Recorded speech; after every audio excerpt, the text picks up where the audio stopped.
გამარჯობა, მე ვარ მიშა, ეს არის TicWatch-ი, პაკა. დღეს გვექნება ახალი smart საათის განხილვა, სახელად TicWatch E.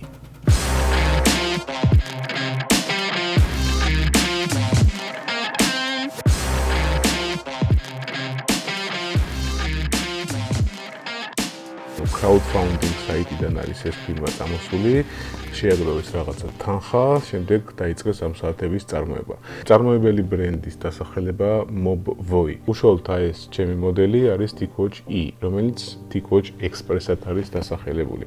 საათებს რაც შეეხება, საკმაოდ ბიუჯეტურია და რატომ გადავწყვიტე აი ამ საათის არჩევა. პირველ რიგში იმიტომ, რომ ჩემმა წინა საათმა Motorola Moto 360, რომელიც დღემდე ძალიან მიყვარს და დღემდე ჩემ ფავორიტ smartwatch-ად რჩება, იმიტომ რომ minimal design-ის მოყვარული ვარ საერთოდ და რაც შეიძლება ნაკლები ღილაკები, ნაკლები რაღაც გაფორმებები და არ მიყვარს აი ამ სპორტული საათების ესეთი ხაზები, დანაყოფები და ასე შემდეგ. ამიტომაც მიყვარს აი ეს Moto 360, რომელმაც რამოდენიმე კვირის ან დაახლოებით ერთი თვის წინ საბოლოოდ დაყვინთა, დაუჯდა, გაუფუჭდა ელემენტი, ისე სიმართლე გითხრათ, საკმაოდ დიდი ხანი გაქაჩა, დაახლოებით ალბათ 3 წელია თუ შესაძლებელია მეტიც.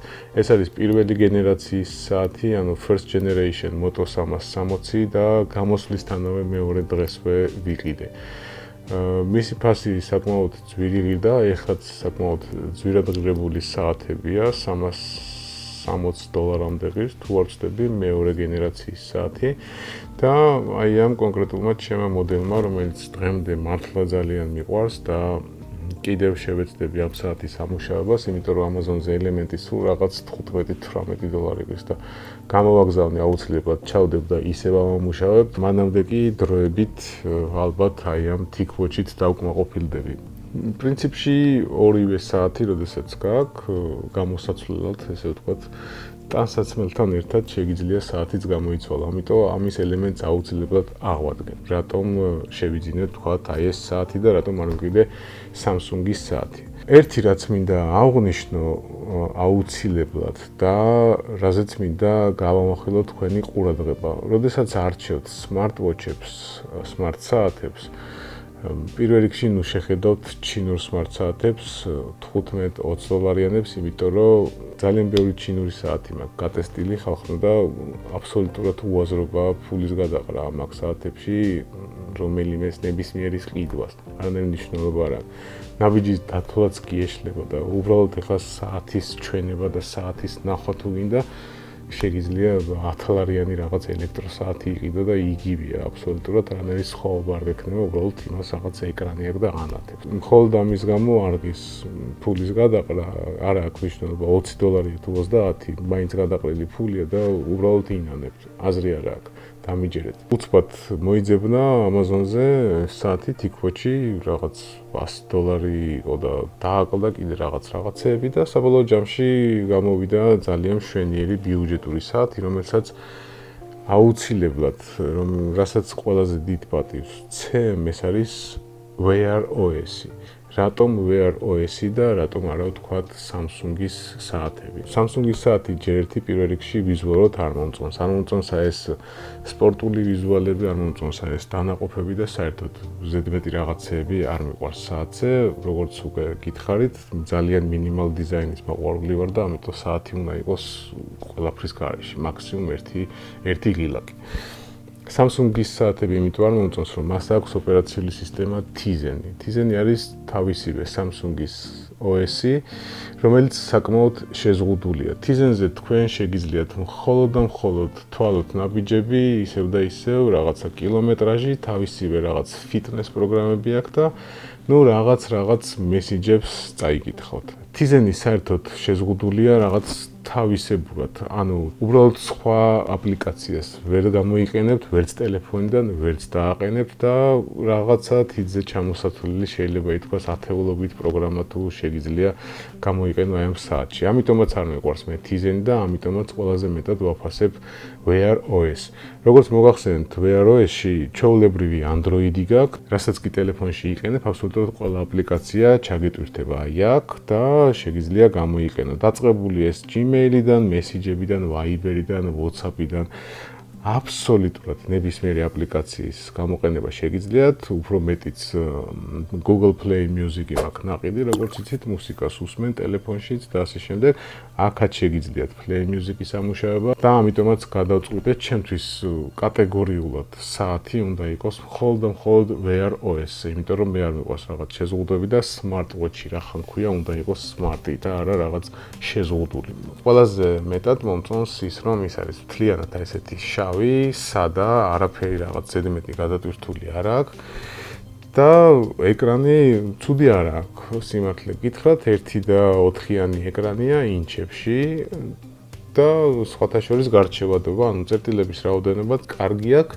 ვიბრომატორი საკმაოდ ისეთი ნორმალური აქვს, ცუდი არ აქვს, რაღაცა ძიშოვი იაფის შთაბეჭდილებას არ გიტოვებს. სამაჯური სილიკონის რაღაცა რეზინა აქვს, ისე სიმართლე რომ თქვა, ხელს რო კიდევ ქსიამოვნებს, რაღაცა ისეთი კარგი მასალაა სხვათა შორის და არც ეს არ არის რაღაცა კალხოზნად გაკეთებული, ესე ვთქვათ, ჟარგონულად. რაც შეეხება სამაჯურებს, ძალიან ადვილად იცვლება. 2 სანტიმეტრიანი სამაჯურია, შეგიძლიათ ნებისმიერი სამაჯური იყიდოთ და აყენოთ. ჩვეულებრივად საათივით იცვლება, აბსოლუტურად ერთი და იგივეა. საათის სკინების შეცვლაც შეგიძლიათ, მარკეტზეც შეგიძლიათ შეხვიდეთ, გადმოიწეროთ.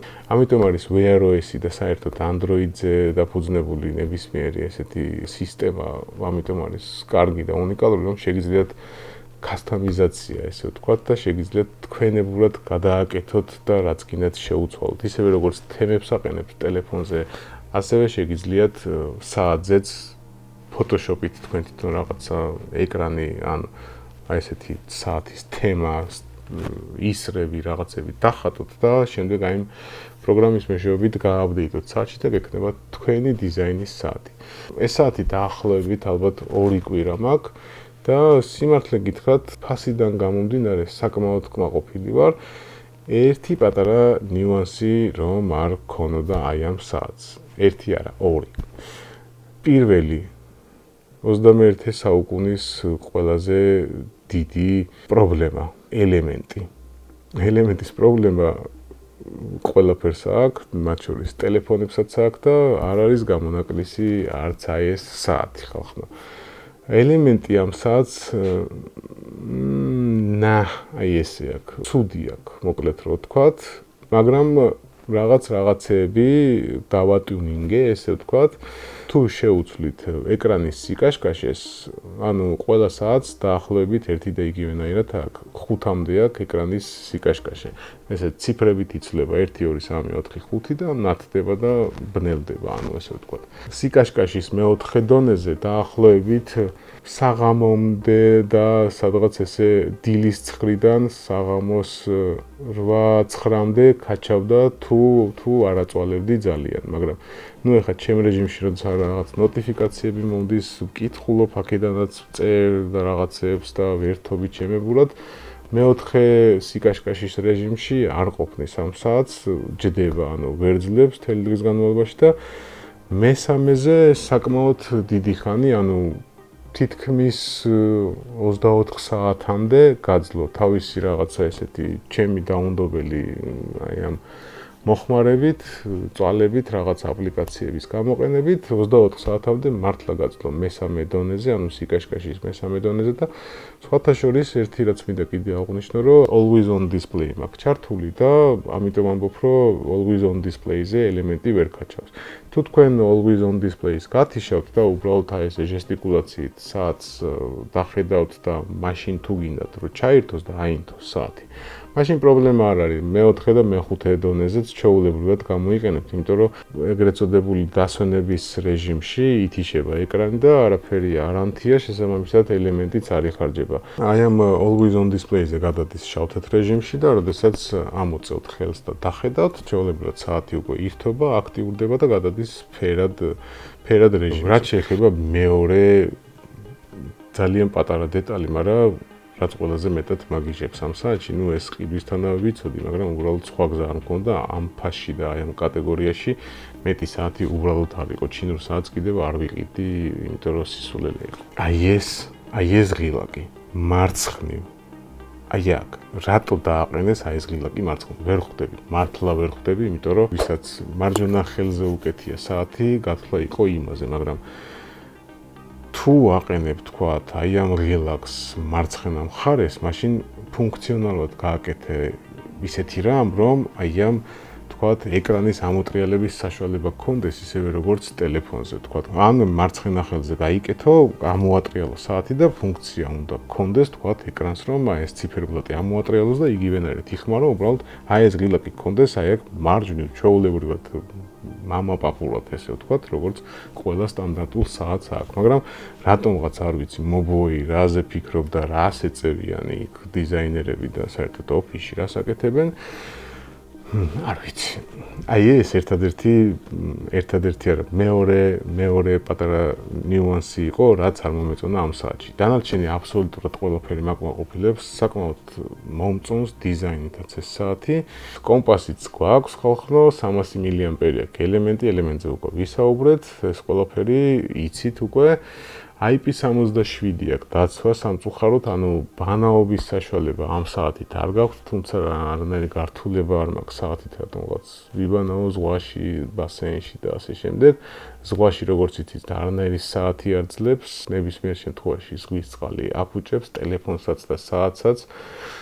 იმასაც კი რომელსაც IP68 დაცვა აქვს და აწერია რომ დედას გეფიცები წყალი არ შევაო, არ დაიჯეროთ ზღვის წყალი ყველაფერს აფუჭებს. რაც შეეხება წვიმას, წვიმაში თუ მოყევით არანაირი პრობლემა არ შეგექმნებათ და ერთი პლუსი კიდევ რაც მინდა აღვნიშნო ამ საათზე.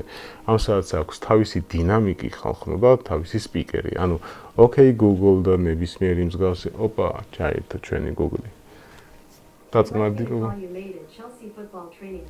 Hey Google, stop.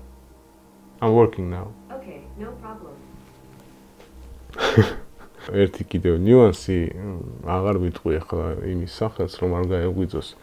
Google-ის ხსენების შემთხვევაში ჩვეულებრივად გამოიძახებთ თქვენ ასისტენტს, აქვე ეკითხებით რაღაცას, პასუხობს აქვე, იმიტომ რომ დინამიკიც აქვს და შეგიძლიათ ასევე ზარებსაც უპასუხოთ. ხო, როდესაც ვიღაცა ტელეფონზე გირეკავს, აი აქ ავტომატურად დაიხატება, შეგიძლიათ გადაწიო, უპასუხო, მიკროფონიც გაქვს, სპიკერიც გაქვს, რაც თავარია, გარეთ ვერ ისაუბრებ, იმიტომ რომ სპიკერის ხმა გარეთ არ გესმის, ისეთი დაბალია, მანქანაში, სახლში ჩვეულებრივად ლაპარაკობ, კარგად აგებინებ, ისიც კარგად გაგებინებს. ხო, განახლებებიც მოვიდა, მივაბი თუ არა ტელეფონზე. იმ წუთასვე მოვიდა 2.2 რაღაცა Wear OS-ი განახლებების. ხო, ეხლა რაც შეეხება კომპლექტაციას. კომპლექტაციაში არც არაფერი არ მოყვება. ყუთია საკმაოდ ლამაზი, რაც ყველაზე ძალიან მომეწონა. შიგნით არაფერი არ დევს, ერთადერთი დამტენი დევს, აი ეს შნური, რომელიც მაგნიტურად, აი ესე მაგნიტის სახით ეწებება საათს. USB-ს თვითონ შტეპსელი მეორე მხარე არ მოყვება. ჩვეულებრივად კომპიუტერში შეერთებთ, რატანის ხანგრძლივობა დაახლოებით ალბათ 1 საათია, თუ არ ვცდები. საბოლოო ჯამში ამ საათის კმაყოფილი ვარ, ხახნო, თუ არ გავითვალისწინებთ აი ამ პატარა ნიუანსებს, რაც დაკავშირებულია ელემენტთან და თუ თქვენ შეგიძლიათ შეეგუოთ ამ ყველაფერს, თუმცა შესაძლებელი არც არაფერი არა, როგორც გითხარით, შეგიძლიათ ოდნავ დაუწიოთ, ჩართოთ always on display და მიდი მოვდივარ. ყველანაირად გირჩევთ აი ამ საათს, ჩინური რაღაცა უაზრობების ყიდვას, აი ამ საათის შეძენა გამართლებულია, იმიტომ რომ თქვათ Samsung-ის საათები ღირს 200, 300, $400-მდე წადის, დიდი ზომის საათები. LG საათებიც 200 რაღაცა $300-მდეა, Huawei საათები $400 ურტყავს, ამიტომ აი ამ ფასის დიაპაზონში გამართლებული შენაძენია, რეკომენდაციას უწევ, გნებავთ შეიძინეთ, გადაწყვეტეთ თქვენ თვითონვე, უყურეთ კიდევ სხვა რევიუებსაც ამ საათების ირგვლივ. მოხარული ვარ რომ უყურეთ ამ ვიდეოს, ლაიქები არ დაგენანოთ, აუცილებლად ამოვარტყით, იმიტომ რომ კიდევ ბევრი რევიუები გელოდებათ და საჭიროა თქვენი ლაიქები, თქვენი დახმარება, თქვენი გაზიარება, გამოწერები და ზინზილაკი უნდა გავიწყდებათ. დროებით, თქვენთან ერთად იყო მიხეილი, კარგად. შევხვდებით შემდეგ ვიდეოში. დაელოდეთ. Peace.